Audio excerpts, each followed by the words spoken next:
योगी सरकार ने प्रदेश में आउटसोर्सिंग सेवाओं को अधिक पारदर्शी, सुरक्षित और जवाबदेह बनाने के लिए एक ऐतिहासिक कदम उठाया है। सीएम योगी की अगुवाई में हुई कैबिनेट बैठक में मंगलवार को कुल 15 प्रस्तावों को स्वीकृति दी गई है।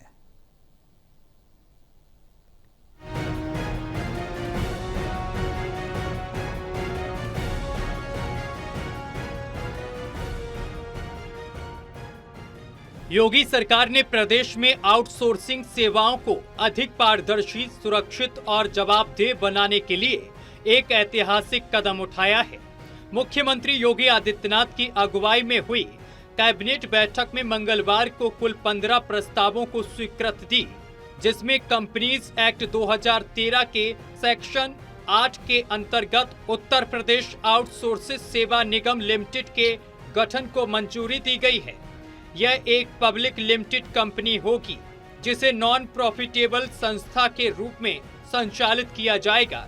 इसके माध्यम से अब आउटसोर्सिंग एजेंसियों का चयन सीधे विभाग नहीं करेंगे, बल्कि निगम जेम पोर्टल के माध्यम से निष्पक्ष और पारदर्शी प्रक्रिया से एजेंसी का चयन करेंगे।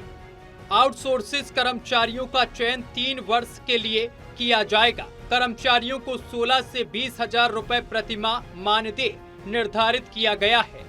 इस निर्णय के माध्यम से सरकार यह सुनिश्चित करेगी कि प्रत्येक कर्मचारी को उसका पूरा हक मिले और उसका भविष्य सुरक्षित रहे।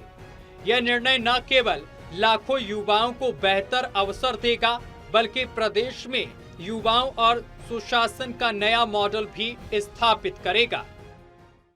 उत्तर प्रदेश आउटसोर्स सेवा निगम की कंपनीज एक्ट 2013 के सेक्शन 8 के अंतर्गत एक public limited company non profitable का जो गठन किया गया है, उसी के तहत उत्तर प्रदेश सरकार के विभिन्न विभागों तथा संस्थाओं में आउटसोर्सिंग के माध्यम से कार्मिकों की सेवाएं जो दी जा रही हैं, उसको बेहतर बनाने के लिए आज मंत्री परिषद के समक्ष एक प्रस्ताव आया है।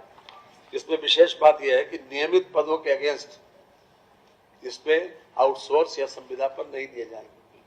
साथ ही साथ जो निगम है वो जेम पोर्टल के माध्यम से सर्विस प्रोवाइडर तय करेंगे, एजेंसीज तय करेंगे, और इन लोगों का जो मानदेय है वो 16,000 से 20,000 रुपए तक होगा।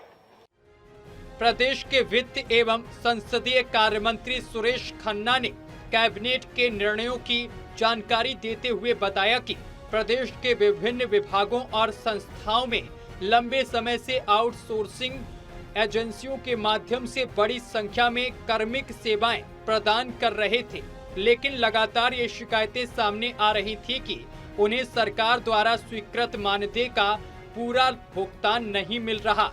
वित्त मंत्री ने बताया कि नई व्यवस्था में संवैधानिक प्रावधानों के तहत SC, ST, OBC, EWS, दिव्यांगजन, भूतपूर्व सैनिक और महिलाओं को नियमानुसार आरक्षण मिलेगा। नगरीय परिवहन को आधुनिक और व्यवस्थित बनाने की दिशा में उत्तर प्रदेश सरकार ने बड़ा कदम उठाया है।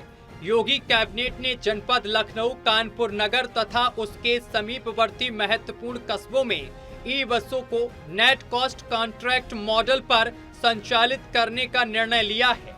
नगर विकास मंत्री AK शर्मा ने बताया है कि अभी तक प्रदेश के 15 नगर निगमों में 743 इलेक्ट्रॉनिक बसें चलाई जा रही हैं, जिसमें से 700 बसें ग्रॉस कॉस्ट कॉन्ट्रैक्ट मॉडल पर हैं। इस योजना के अंतर्गत लखनऊ और कानपुर नगर समेत आसपास के कस्बों में 10-10 रूटों पर 9 मीटर लंबी AC ई-बसें संचालित की जाएंगी। उत्तर प्रदेश को वैश्विक स्तर पर निर्यात हब बनाने की दिशा में योगी कैबिनेट ने निर्यात प्रोत्साहन नीति 2025-30 को मंजूरी दे दी है। योगी कैबिनेट ने शाहजहांपुर में स्वामी सुखदेवानंद विश्वविद्यालय की स्थापना प्रस्ताव को भी मंजूरी दे दी है। इसके लिए मुमुक्ष आश्रम ट्रस्ट की शैक्षणिक इकाइयों को उच्चीकृत किया जाएगा। लखनऊ से आकाश शर्मा की रिपोर्ट, टोटल टीवी न्यूज।